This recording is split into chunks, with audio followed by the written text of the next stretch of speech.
एक समय की बात है। महाभारत का युद्ध शुरू होने वाला था।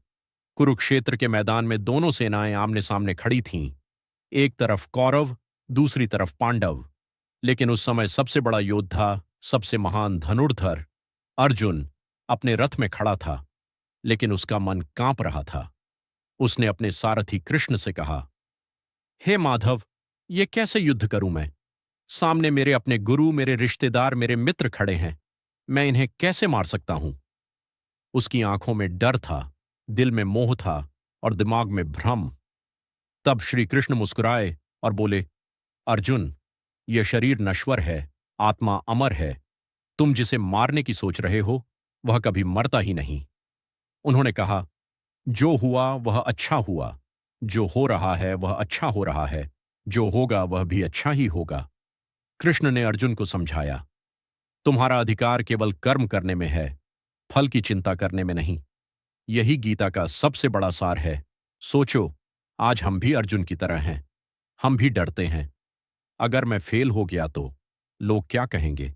मेरा भविष्य क्या होगा? लेकिन गीता हमें सिखाती है, डर को छोड़ो, कर्म पर ध्यान दो। मान लो तुम पढ़ाई कर रहे हो। अगर तुम सिर्फ रिजल्ट के बारे में सोचते रहोगे तो डर बढ़ेगा।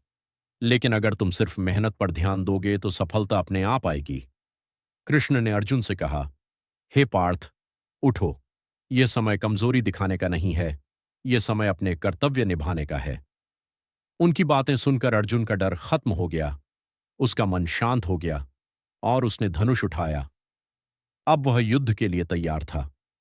यही गीता हमें सिखाती है, अपने कर्तव्य से भागो मत, परिस्थितियों से डरना मत।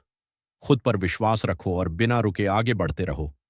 अगर जीवन में कभी तुम्हें लगे कि सब कुछ खत्म हो गया है, तो याद रखना, हर मुश्किल एक नई शुरुआत होती है। हर हार के पीछे एक बड़ी जीत छुपी होती है।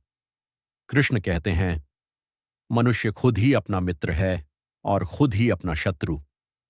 अगर तुम अपने मन को जीत लोगे, तो दुनिया की कोई ताकत तुम्हें नहीं रोक सकते। इसीलिए आज से डर को छोड़